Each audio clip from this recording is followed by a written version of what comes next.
And hello, everybody, and welcome to this edition of Defending the Kingdom.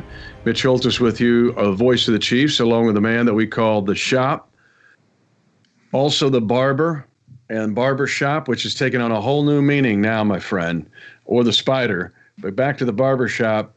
If somebody doesn't cut my hair soon, I'm going to look like Will Ferrell and Jackie Moon in that old ABA movie, or Dr. J when he was playing for the Virginia Squires, because this is getting out of hand. Shop. Yeah, man, I'm here, bunkered down with the barber crew. I got enough heads here to be cutting every day and still not catch up. I got my hair covered because many moons ago, some of the old Redskin teammates told me when you have to keep it covered, cut, or combed. And I used to let it dread up and everything. And one time they sat me down off of a bet and cut my hair off, and I've been keeping it low profiled ever since. But if you need me to, one time I'll come by and maybe, when the social distancing is over, give you a little round up, get you looking fresh and clean like me. Yeah, I tried the Spags. That didn't work so good. It's gone. And now this hair's out of crazy. So I may have to just cover it as we get ready for the draft next week. But this is our last look at the position group. We've taken 2 months in looking at this Chiefs team coming off the Super Bowl 54 championship and looking ahead to 2020, considering the protocol we're in. And before we roll into everything, Shop, you and I, our families both feel the same way. Just prayers up and continue to keep the faith and hope. Stay at home, follow the protocols, and we'll get this whipped. But we've just got to kind of stay on it. So, and we'll keep living by faith. But we're going to jump into the wide receiver core. Now, every week I've worn some attire to represent the group that we're talking about. Remember I had the Tuskegee Airmen going on? And well, today it's the old track warm up, and don't laugh, dog, because this was when I won the 4x2 in the JV relays running the 2-leg. So to give me some love here and some grace. But here's what happened, because this Chiefs team, here's what's happened. This Chiefs team is a 4x1 relay team with an alternate. And the alternate can run in the 4x2, and whoever doesn't run in the 4x2 can run in the medley relay, and we're going to win all 3 and get 30 points in the track meet. Because here's what happens. When you put a track team at wide receiver, here's what happens. You get a Super Bowl championship, okay? So that's where we're at with this wide receiver core, because welcome to this podcast of Defending the Kingdom, because it is going to center on the Legion of Zoom. Hey, man, speed demons is a term and a phrase. The Legion of Zoom, the Legion. Those guys have redefined it. I've followed my man Jet, Mecole Hardman, on Twitter a little bit. I saw he got into a Twitter battle with one of the track guys back in Georgia about who's the fastest, about who would beat who. And basically told him, man, there's a difference between track speed and football speed. And anybody who's played the game of football and ran track know there's a completely different pace of the game to be able to cut, change direction, to be able to be a football player as opposed to run straight line speed. But we do have a core of wide receivers who I think you put a baton in their hand and they could give any college track team a run for their money. That straight line speed is amazing. When we stretch the team vertical, it opens up all kind of underneath things for Kelsey and our running backs. But we do have the fastest, when you talk about 4 or 5 receivers in the league, when you talk about the wide receiver room at the Kansas City Chiefs. Let's just talk about the results of these guys last year alone. 30-plus plays. Tyreek Hill had 9. 8 in the regular season, and he missed 23 quarters. Okay, that's ridiculous. In his career, he's had 19 50-plus plays. Now, let's go right down the line. Watkins had 6 30-plus plays, 3 in the regular season, 3 in the playoffs. Mecole Hardman had 7 30-plus plays, all in the regular season. D-Rob had 3 30-plus plays, all in the regular season. And between these guys, throw in Pringle now, who had over 100 yards receiving against the Colts. D-Rob had a 100-yard big game against Oakland at 172. Watkins had 1 in the playoffs against Tennessee at 114. The 197 against Jacksonville. And Tyreek Hill, missing all that time, still had 2 in the regular season of 100-yard receiving games and the 105 game in the Super Bowl, including the Wasp of 44 yards. I mean, this is just a big play team that terrifies opponents, and every one of these cats can hit you for a home run on every snap. What does that do to a defense playing against them? Man, what it does, it puts you on your heels. It puts you so you're not confident. Down after down, series after series, you feel like you got control of the game. You feel like defensively we got them where we want them. And then all of a sudden, 66 out the gate, it's a touchdown. And before you know it, you give up 3 big plays and you go in at halftime and it's 21 points on the board. And you feel like, except for those 3 plays, you've played 20 snaps of really good defensive football, but you're behind the 8 ball when it comes to the scoreboard. So those type of big play capabilities, that big play scoring opportunity that the Chiefs offense, their wide receivers have been able to take advantage of, it loosens the defense up. And even when you're playing sound defense, when you look up at the scoreboard, it's totally demoralizing. It's disheartening. You're going at halftime and you're starting to talk, oh, what are we going to do differently? What are we going to do to change it up? We can't give up another 21 points, but 90% of the snaps have been great defense. It's just amazing how that messes with your mentality when you give up the big play. And we'll throw in there's 6 wide receivers right now, and there are actually 7 because Felton Davis is on there. And I'm not counting Jody Fortson. He's listed as a wide receiver, but he's really this kind of wide receiver tight end combo. Go back and look at the Defending Kingdom archive and the tight ends, and you'll get some Jody Fortson comments here. And by the way, congratulations to Gary Dieter on this roster, a new baby girl for him and Meg. Yeah, this just happened, man, like day before yesterday. So fresh news there, and new baby girl for the Dieter family. But of the 2,696 regular season receiving yards, 2,690 return for 2020. Only the 6 yards from DeAnthony Thomas is all that is not coming back. And for this group, again, exciting because I think there's an upside to every one of these guys. Let me ask you about Tyreek Hill first, the cheetah. We know that he is going to win the 100-meter open, plus anchor the 4x1. Sorry, McCole, you can run number 1. That's just where we're at right now. But Tyreek Hill, in his route running, you go back and watch the Wasp. That route is awesome. He reminds me, and he and I have had personal talks about this, and I just love it where he's going with his mind because he wants to jump to the next level. But you remember Antonio Brown in his prime was almost uncoverable. Well, now you take his speed and an Antonio Brown or a Marvin Harrison kind of guy and running routes, man, he is almost impossible to cover. Mid-range, deep range because of his route running ability. Yeah, it's one of those the scenarios that it works so well in Andy Reid's offense. It works so well when you have a quarterback as accurate as Pat Mahomes because you can't outrun Pat's arm. Sometimes with a certain receiver, because they're so fast, if the quarterback doesn't throw it by the 3rd or 4th step, well, the receivers outrun the quarterback's arm when the quarterback can throw it only 50 or 60 yards. But we can use Cheetah sometimes as a 3rd option on the go route because Pat's arm is so strong. Usually when you're defending a guy with top-end speed, if the quarterback isn't looking his way beyond 10 yards, you pretty much know the quarterback ain't going to get it to him, or at least he's not going to utilize his top-end speed. But with our offense, we can look to Sammy Watkins. We can look to Travis Kelce. And then we can have Cheetah on the back end of a play, on the backside, running a go route. And Pat's arm is strong enough, as we saw in the preseason game when he threw it about 60 or 70 yards of air distance. Those kind of throws are just they're uncalled for. They're unbelievable. And when you're playing defense, you can't believe somebody can actually throw the pigskin that long, that far with so much velocity and accuracy that it surprises you on all 3 levels. But the Cheetah's taking pride in his route running. He's running routes like he does not have 4.2 speed, and that's what I love about him. All right, now Watkins, you mentioned him. So the other thing is just with the upside of these guys of like I get asked a lot, whether it's on social media or just on other shows, is what's the next step for these guys? And for Ty, I'm just saying maybe availability. He missed 23 quarters last year. I mean, that's 4 games the dude missed. And if he's there for 16 games or how many we're going to play this year, I mean, just imagine the production that goes up just by him being available in those games.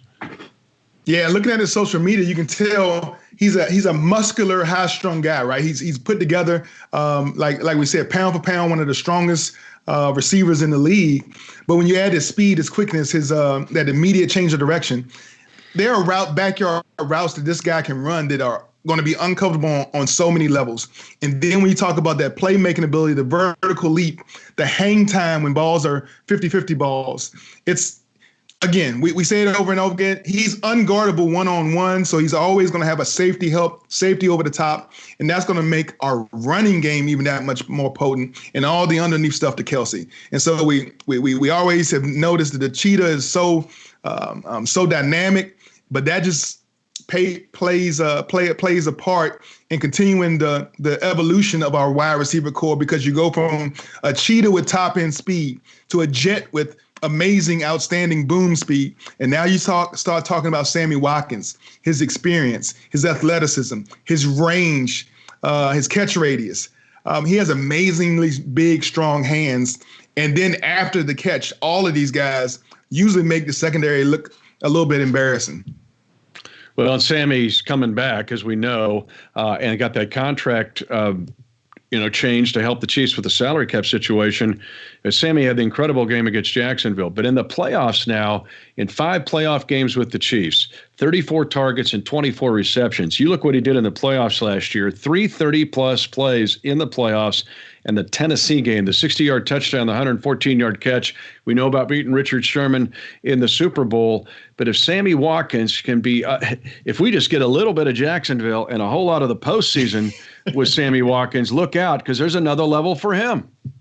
Like you said, availability for the cheetah and consistency from Sammy Watkins. Those are the two things. If there's a way for this receiving core to even get better, with only 6 yards not coming back, you say, how can this group get better? Number one, like you said, with the cheetah, right? It's being available. And then with Sammy Watkins, like you're saying, it's just creating a consistent contribution week in and week out, but not making sure we don't lose playoff Sammy. If you give me one or the other, as long as he's available come the postseason to give us that playoff push, that experience, and take us over the top, I think that's the most important part. And that's exactly why he came to Kansas City, to be a playoff, big play guy when it mattered the most. And all the Kingdom people said amen. They also said amen to D-Rob coming back. Demarcus Robinson, the sneaky guy on this relay team. When you look at his big play potential, I mean, he had the 172 explosion against Oakland last year in week 2, but he will come up with the key plays. D-Rob had a 44-yarder, 43-yarder, 39-yarder. And Demarcus Robinson, too, becomes kind of the underneath guy. He's a perfect complement to the first 2 guys we talked about. Yeah, D-Rob is very consistent. If you watch him during training camp, I've never seen anybody inches away from a jugs machine catching the ball with only fingertips. He has such strong hands. It makes him such a great possession receiver. And even when he has a couple of drops, I think that's one of the things that's so surprising. He beats himself up. He's such a demanding competitor about his own capabilities. He was probably the only receiver on our roster that could have made that one-handed Air Jordan catch against the Raiders. And in that game, we were fighting back. And we scored so many points in that second quarter to put that game out of reach. Well, D-Rob's one-handed Air Jordan catch was one of the marquee moments of that game that led to that turnaround. And if there's a guy I'm really excited about for next year, it's McCole Hardman, because I think the upside for him is enormous. You look at what he did last year, though, no 100-yard receiving games, but 7 30-plus catches. And you look at the big plays that he made, not just on scrimmage downs, but the kick return against the Chargers turned that game around 104 yards in Week 17. And then his 58-yard punt return got everything started against on that great comeback against Houston. It was 24-0. I'm sorry, when he got a 58-yard kickoff return. But then you look at his play against Baltimore. We had on the watch party, 83 yards. I mean, you talk about a guy who could go to another level. And route running and understanding and follow that same path as Tyreek Hill. Look what happens if he follows on that same track with the cheetah of what the Jet can do next year and the years beyond.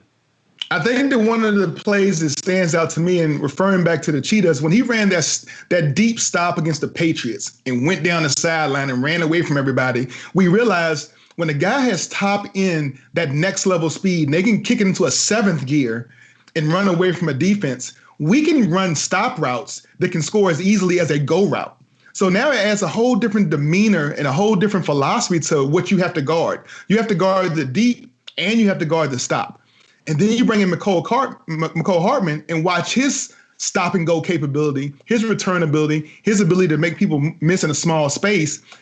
Once he divides that seam of the defense, like you said, against that Ravens team, when he caught that slant and stop and then took off in a vertical path, there was nobody around that could catch up with him. He ran away from a really good Ravens defense.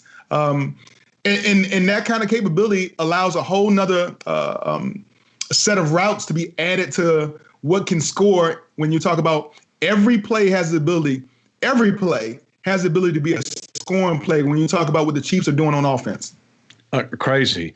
Now, another guy I'm excited about is Byron Pringle, who's the fifth of these guys who have played last year and got the snaps. What did Pringle do? Makes the big kickoff coverage play in the Super Bowl. He also has the 100-yard receiving game against the Colts, and he saves the day against Detroit. That might be going to overtime. He makes an incredible catch with a tight window, getting a bullet from Mahomes, and takes a shot from the Detroit defensive back and moves forward toward the goal, not backwards. Pringle's got a chance to jump up as well as Hardman, like 2 notches on this team.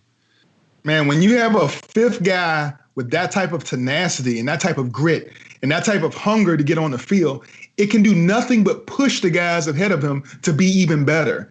And so you talk about what is the enemy of being a good core, it's the fear of being great. And what's the enemy of being a great core is the fear of being elite. And we're talking about not on an individual basis, but as a unit.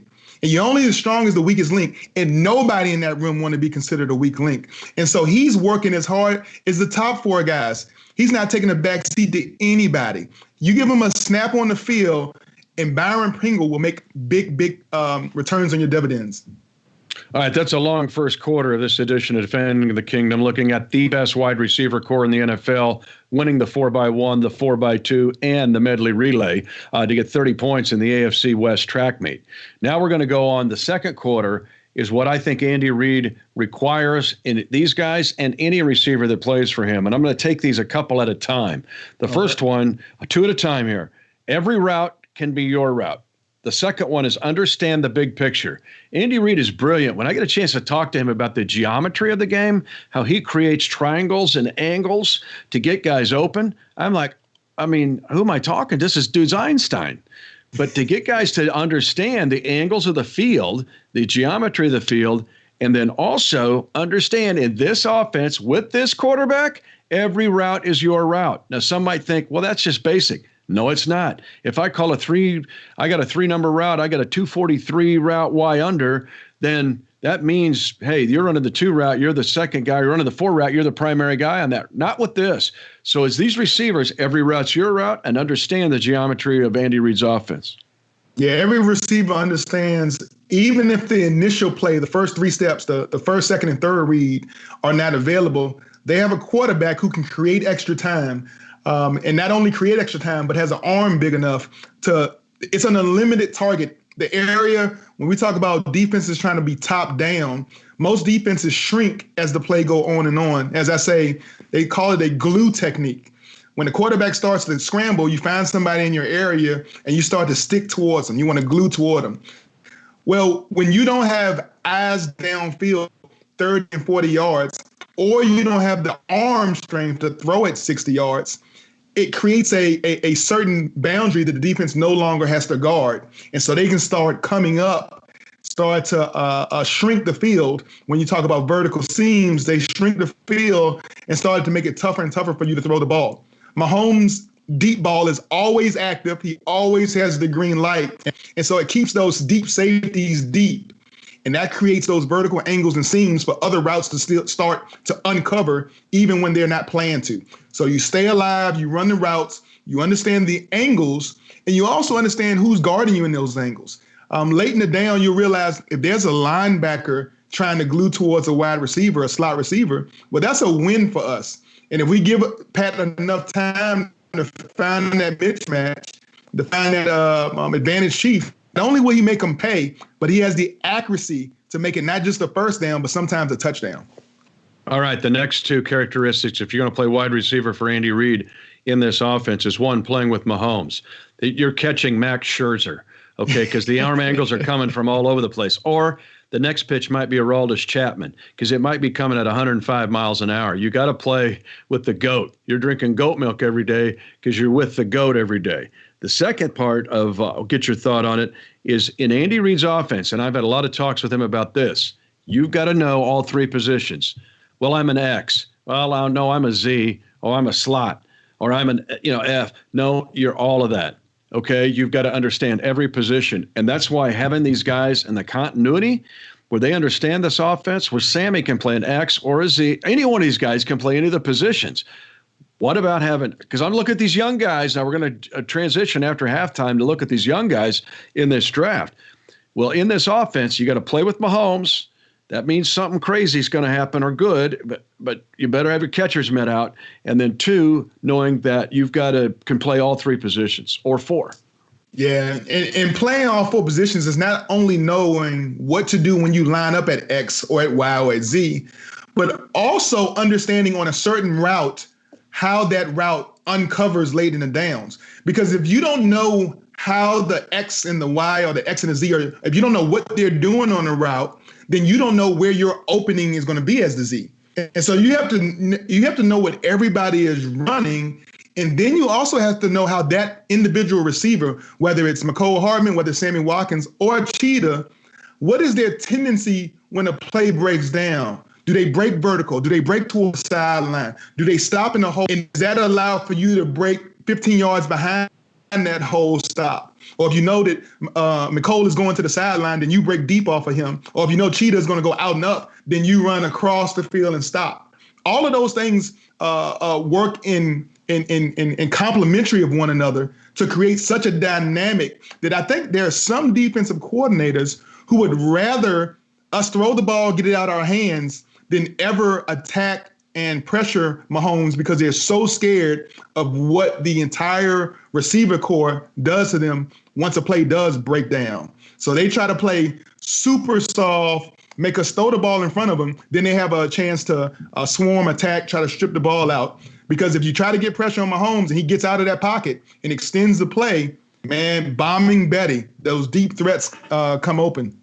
And we know it doesn't matter down and distance, doesn't matter position on the field.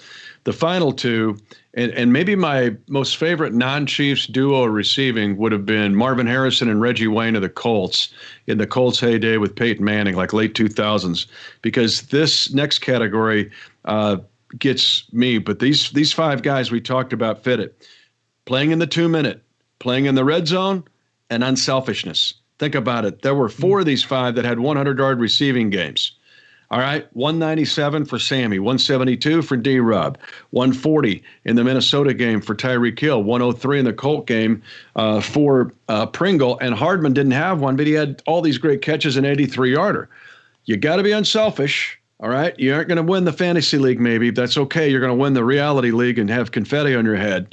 And 2, you've got to understand, how do I play in the 2-minute and how do I play in the red zone? Because I can't set and stop and go, what are we going to do? Sometimes that is shirts and skins.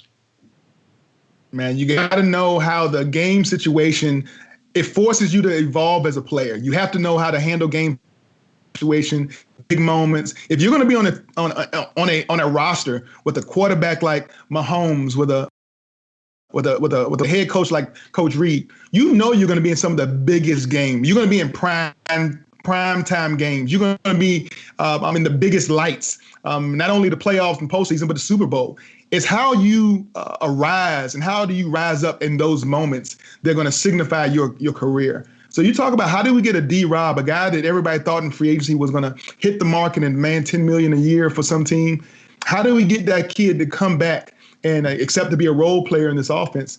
He loves winning. He loves the environment of competing for a championship. And you know that is something that's going to be a part of this team's present day future in 2020 and beyond. And so you got to value that. You got to value success. When you talk about being selfless versus selfish, everybody wants targets. Everybody wants the ball thrown to them. But I never wanted targets or the ball thrown at me. I wanted it thrown to me. I want a quarterback that when I'm running full speed can actually hit me in a shoebox window so I can continue to play instead of me running a stop route and then throwing it 3 yards and making me leading me into a big hit or leading me out of bounds after I run a great route. The accuracy you have with Pat Mahomes, it allows our receivers to have such confidence running their routes. They're not worried about being blown up after a big catch. They're not worrying about him throwing the ball 2 or yards beyond their catch radius. Man, the ball is so many times, 90% of the times within their frame of catching, that they can just catch it, turn up field, run, get yards after catch. That is the offense that you signed up to be a part of when you come here and be part of the wide receiver core in Kansas City. I also got to play in the red zone. I got to win in the red zone, because if I run a 4-2, that field's now only 30 yards, 20 on in. So that next 10 yards, I'm going to be up in the stands. I can run real fast, but I'm going to be sitting with Weird Wolf or the Lake Lotawana Lake Rats or fake Andy Reid. I got to win now, and talk about a tight window. I'm playing arena football now, and so my speed gets neutralized. I still got to win those battles in the red zone with this quarterback. Yeah, the defense, the only chance is to keep you from getting vertical. They have to reroute, mirror. We talked about that, in other podcasts. We talked about what makes a DB good is having great feet, being able to mirror, being able to reroute and adjust routes, throw off the timing. Well, in order to be a great receiver, you have to prevent that from happening. You have to be able to win now. And there are certain matchups on the field where Mahomes and the receiver, they know that ball is coming in the first second of the down. If that guy can create any window of space for Pat to throw that ball in there, it's coming. And so you have to be ready, and you have to be ready to win and finish the play in a positive way. Okay. Long first quarter, long first half, but here's halftime. You know how it is. It's a virtual 12 minutes of a real NFL game in 1 second. So do your business virtually. There, good. Now we're into the third quarter, because now we're going to jump into this draft. And this draft gets crazy with wide receivers. There are a lot of impact players. And part of my draft analysis next week is the first 15 rounds is who the Chiefs will probably play against, because the 3 division opponents are going to get some of these guys, and they're good, and they're fast, and they kind of fit some of the profile of the guys we've talked about that are currently on our team. But I'm going to take the first 4 and just throw them out there. CeeDee Lamb of Oklahoma. We saw him in Big 12 country. Uber competitive dude. Jerry Jeudy of Alabama, a great route runner, 24 touchdowns in his last 28 games, a lot of productivity. Harry Ruggs of Alabama reminds me of the Jet. He's got some McCole Hardman in him at 4.27, and then Justin Jefferson of LSU, who had big productions on that crazy good team. Maybe not elite speed, but he's 4.43 and runs good routes. All 4 of these guys will start. There could be a potential that 3 of these guys could be in our division as soon as next year. Yeah, I think there's going to be an early run on wide receivers, and I say early, say before the 20th pick. We might on wide receiver number 7, and that's amazing in such a deep draft at so many positions. You think that 7, maybe 8 receivers are all going to go in the first round, but everybody wants those skill players. Everybody thinks that it's time to win now. They're one piece away. They're one Tyreek Hill. They're one McCole Hardman away from having a potent offense. And the thing that most of these teams really don't realize when it comes down to it, the secret in the sauce here in Kansas City is not just McCole Hardman. It ain't just Cheetah. It's not Zeus. It's not the running game. It's not our offense. It's a combination of all those ingredients and how they complement one another. And the chef behind all that is Coach Andy Reid. And so if you don't have all those pieces in place, and you don't have a GM like Brett Veach pulling the string, all those parts on the field together, then who cares if you go out and get just this one piece, this one added addition to your offense that was in the bottom half of the league last year. These guys have some great skill sets, but of the top 4 receivers, after the 3rd or 4th year, deemed as an elite receiver, and that's because he has to be paired up with a elite quarterback or an elite play call like we have here in Kansas City. Yeah, we've seen that happen time and time again throughout the league.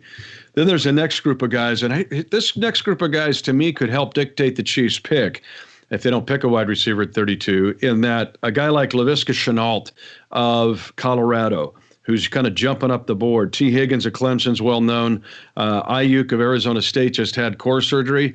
But here's my point and how it deals with the Chiefs. If teams start to feel like they can get those guys, or possibly get one at 32 at the Chiefs, or even a 3-way trade where it gets real tricky, this could affect the Chiefs in the fact that if someone's coveted there, someone may move into the Chiefs position or do a 3-way work deal where the Chiefs could trade down, perhaps, maybe trade up, but maybe trade down and get extra picks because of what happens before the Chiefs pick, and especially in those 10 to 12 picks right before the Chiefs. Yeah, I see. I mean, it's really only two scenarios that happen for the Chiefs. Either there's a great offensive lineman or a great defensive lineman or cornerback that falls in our lap at 32, who we thought was a top, and the value on that player is so ridiculous, you just have to take them. Or the draft kind of plays out, and 30 of the top 30 guys go, and there are teams calling our phone, calling up the Chiefs, hey, man, we got a guy we're targeting. We got to get him. And Brett Veach is sitting there with 8 different guys he would like.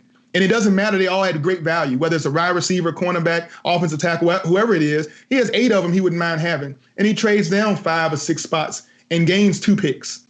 If we can continue to do that, the middle of our roster can be have so much depth and so much playability when it comes to affecting the special teams and depth to prevent injuries. Because we saw that was the one thing that amazingly we was able to rebound after missing 100+ quarters from our starters. We had depth to be able to stem the tide and consistently play top level football even without some starters. What this allows us to do, because we have no points of need, we have no holes to fill, we can just sit and wait and let the draft really fall into your lap. And you can walk away after 3 days of drafting high character, valuable pieces, guys that can compete on the special teams, add value to the depth of the O-line, be a third or fourth corner or nickel. And it's so many different ways this can turn out.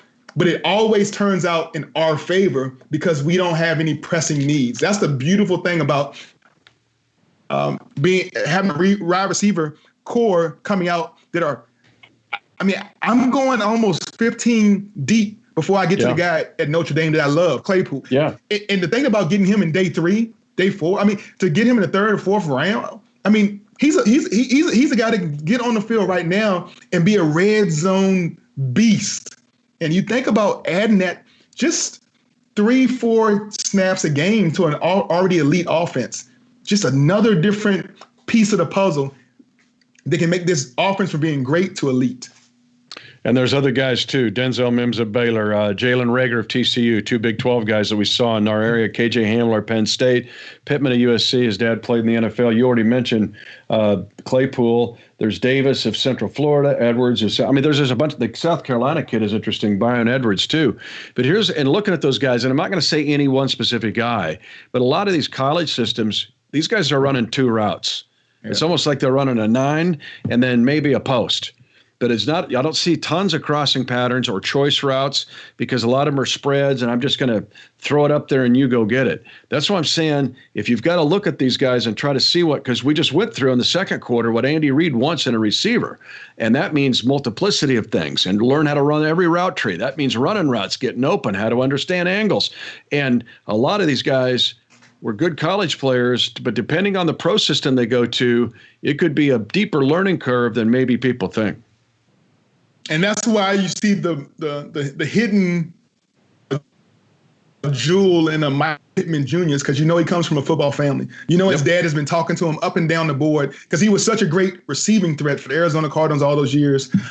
He knows the scout. He knows the passing tree. He knows complementary routes. He knows how to finish through the whistle. He knows how important it is to line up and be 100% on all your checks, hot routes, hot reads, all those things that some guys in college struggle with because they haven't had to do it. You know he'll come into the league and be a special teams beast when it talks about being a gunner or being a cover guy. So his value, even though, in the rankings, he might be ranked 9 or 10, when it comes to coming in and starting right away and getting a guy who you can actually expect something big out of, his football IQ is probably off the chart when you talk about the wide receiver group. And so the fourth quarter of this discussion, and we'll make it quick here, really the 2-minute warning, is the fact that one thing I really like about Andy Reid, Brett Veach, the entire infrastructure of the Chiefs football side is that they will never look at just one single year. It was interesting, Brett Veach earlier today in his news conference, and he and I have talked about this in private conversations too, is he's looking at 2020, 2021, 2022, 23, because you got the GOAT, right? The GOAT's going to be around a while. So in this draft, people kind of have a tendency to put like blinders on it and think just to the 2020 draft. Now, I use wide receiver in this discussion because why would you take a wide receiver? We just talked about they got the best crew in the NFL. They're all young. These guys, this isn't Larry Fitzgerald at the end of his career. These guys are all hitting their prime. Why would you take another one? Because you're looking at a pace, maybe a crockpot guy who 21, 22, 23 becomes a next Sammy Watkins or somebody like that. So I love this franchise. And the way Brett Veach does business and his whole crew, and Andy thinks this way too, is it's not just about now, it's also about the future, especially with Mahomes at quarterback. And that's what every great franchise is going to do. That is the one thing, the common thread between just winning one year and being a one and done type organization and being having a legacy, having a destiny, having a dynasty, let's say, over a 10-year span is you have to be thinking 3 and 4 years down the line. You have to be drafting young depth because, as players enter their contract years, they get into their 5th year, they get into their 6th year, the dollars, the way the cap is structured, they're going to be demanding some bigger contracts. And you can't pay a quarterback $40 million and you're both tackles $15 million and your running back and your tight end $50. There's not enough $15 million contracts to go around to stay competitive. So you have to get some top level talent on young deals, on rookie deals and your rookie contracts. And so the one thing that we know about Coach Andy Reid is he's always sent guys to other organizations with a blessing. Hey, man, come here, play hard as you can.